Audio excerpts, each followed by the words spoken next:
না ভাইয়া, কোনো জবাব না। আমার কাছে মনে হয় এটা একটা ভালো উদ্যোগ। আমার মনে হয় প্রত্যেকটা ক্যান্ডিডেট এটাকে সাপোর্ট করেছে। আমি কথাও বলেছিলাম, আপনাদের যদি মনে থাকে, লাস্ট যখন আমি মিডিয়ার সাথে কথা বলেছিলাম, যে আমি বলেছিলাম যে আমি এই জিনিসটা নিয়ে উদ্যোগ নিব। যখনই আমি ওনাদের সবার সাথে কথা বলেছি, তখনই ওনারা সবাই মনে করেছেন যে এটা একটা খুবই ভালো ইনিশিয়েটিভ হবে, আর সবার একটা ভোট চাওয়ার একটা জায়গাও তৈরি হয়ে যাবে। তো সবাই একসাথে এক ছাদের নিচে এসে আমরা একটা সেলিব্রেট করলাম, ছোটো একটা অনেকগুলো ইভেন্ট হলো, সবার বক্তব্য দিতে পারলো, ওনারা কী মনে করেন বাংলাদেশ ক্রিকেটকে নিয়ে, বা ইলেক্টেড যদি হয় আমরা সবাই সুযোগ পেয়েছি বলার জন্য। তো আমরা ওটা বলেছি। আমার কাছে মনে হয়েছে ভেরি ফ্রুটফুল ইভেন্ট। দেখেন, এখানে আমাদের যে স্পোর্টস মিনিস্টার আছেন,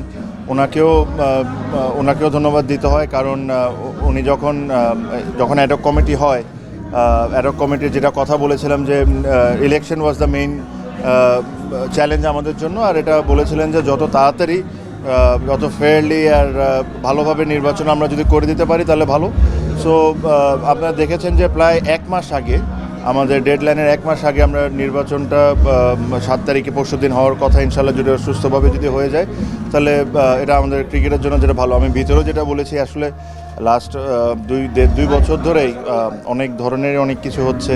আমিও অনেক কিছু হয়তো অনেক সময় বলেছি, সব কিছু নিয়ে একটা অশান্তির মধ্যে ছিল।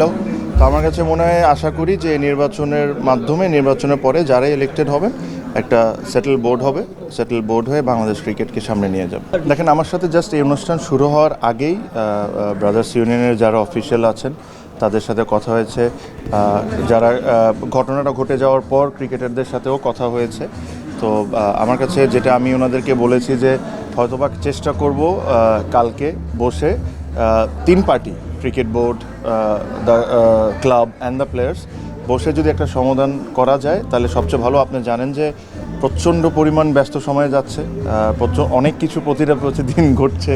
সো আমি আশা করি যে কালকে সবাই বসে রুলস রেগুলেশনসটা মেনটেন করে কতটুকু আমরা কী করতে পারি, প্লাস কিছু ক্ষেত্রে বোর্ডের ওই এবিলিটি আছে সে for the betterment of Bangladesh cricket কিছু সিদ্ধান্ত যদি বাইলজের বাইরে নেওয়ার দরকার পড়ে, যদি বোর্ড এটাতে এগ্রি করে, আমরা ওটা করার চেষ্টা করব। এন্ড অফ দ্য ডে আমরা সবাই চাই যে ক্রিকেটটা হোক, ক্রিকেটটা খুব ভালো হচ্ছে, সবাই ভালো করে পার্টিসিপেট করছে। একটা ইনসিডেন্ট হয়েছে, বাট আমি পুরোপুরি বিশ্বাস করি যে 2 পার্টি বসে এটা যদি একটা সমাধান করে আমরা যদি এই জিনিসটাকে সুন্দরভাবে শেষ করে দিই, এটার বেস্ট আউটকাম হতে পারে। আমিন খান আসলে যে টিমে যায়, এর আগে বিপিএলে রাজশাহী ছিলেন, এখন তিনি আবার তিনি যেখানে যায় সেখানে, এই বিষয়টা একটু দেখবেন। অবশ্যই এটা সব কিছু বিষয়ে দেখতে হবে। আমি যেটা বললাম যে আমি যে পজিশনে আছি, কথা না বলার আগেই কোনো কমেন্ট করাটা উচিত হবে না। আমি তাদের সাথে, তারাও যোগাযোগ করেছে আমার সাথে।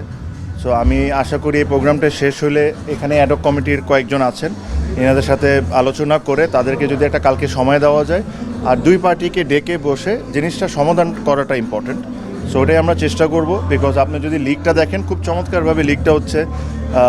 যদি আবাহনী কালকে জিতে যায় তাহলে এমনও হইতে পারে যে যদি পরের ম্যাচটাও জিতে, যে আমরা আবাহনী মোহামেডান ফাইনালও হইতে পারে।